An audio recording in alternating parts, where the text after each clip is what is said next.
क्या अब मेट्रो उतना सफिशिएंट हो गया है कि उसको वो ज़रूरतें नहीं है, या जो आ रहा है उसी से एक जैसे बिजनेस का फैलाव होता है उस तरीके से हो रहा है? नहीं, वित्तीय देखिए, मेट्रो जो है बहुत हाईली कैपिटल इंटेंसिव है।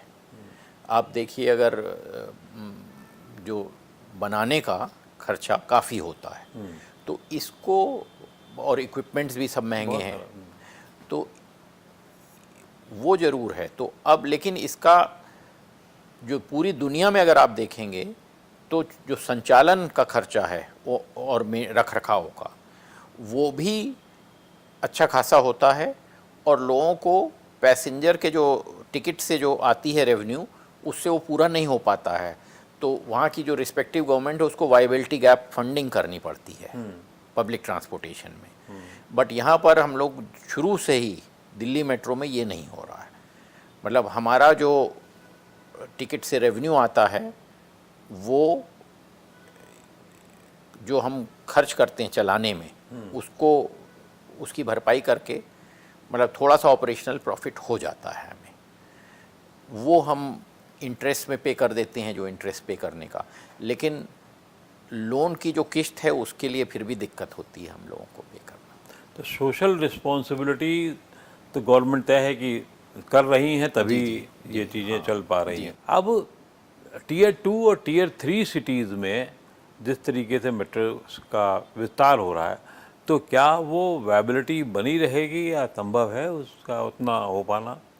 नहीं, देखिए, अर्बनाइजेशन अगर हो रहा है और एक स्टेज से ज़्यादा है, तो वहाँ पर मेट्रो के अलावा कोई विकल्प नहीं है। मेट्रो एक बैकबोन बनना ही पड़ेगा वहाँ अर्बन मोबिलिटी के लिए, ये तो ज़रूरी है।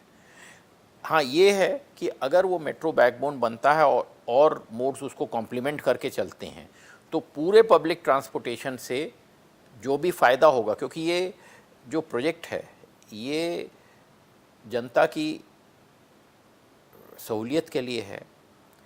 इसका जो शुरू में आकलन किया जाता है, जब इस प्रोजेक्ट को अप्रूवल होता है, तो ये केवल ये नहीं देखा जाता है बिज़नेस पर्सपेक्टिव कि कितना हमें पैसा देगा, बल्कि ये देखा जाता है कि कितना ये फ़ायदा करेगा, कितने लोगों का टाइम बचाएगा, कितना फ्यूल बचाएगा, कितने एक्सीडेंट्स बचाएगा। अगर उन सब को कन्वर्ट करते हैं मॉनिटरी टर्म्स में, उसकी तो कोई तुलना ही नहीं है। हाँ, तो फिर कोई तुलना नहीं। वो तो फिर जितना हमने कैपिटल लिया, वो कह दीजिए 1 साल में ही उतना वापस कर हाँ, दिया। वो तो उसकी तो खैर तुलना ही नहीं है, क्योंकि उसमें ना एक्सीडेंट का सबसे बड़ा तो खतरा।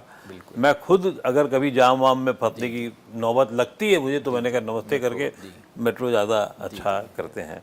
लेकिन अभी मेट्रो को लेके कुछ चीज़ें और भी हैं जिससे लोग थोड़ा परेशान होते हैं। मैं ख़ास तौर से गंदगी है, उसके आसपास जो रेहड़ियाँ लग जाती हैं, जाम है, रिक्शा है, इससे कुछ कैसे निपटा जा सकता है, या डिपार्टमेंट कैसे स्थानीय प्रशासन से काम करा रहा इसके है? लिए स्थानीय प्रशासन के साथ मिलके कमेटी बना हुआ है, जो टाइम टू टाइम इसमें मॉनिटरिंग करने की ज़रूरत है, जो टाइम टू टाइम देखते हैं कि किस एरिया में ये सब चीज़ है, उनको हटाया जाता है, उनको स्थानीय प्रशासन से मिलके कहीं और रिहैबिलिटेट कर दें, जिससे कि मतलब और लोगों को भी थोड़ा सा नुक्कड़ नाटक और इस सब के जरिए उनकी जागरूकता बढ़ाते हैं कि उनको पता चले कि ये मतलब यही पॉइंट नहीं है बिज़नेस करने के लिए, कहीं और भी लगा लीजिए, लोग तो आएंगे ही।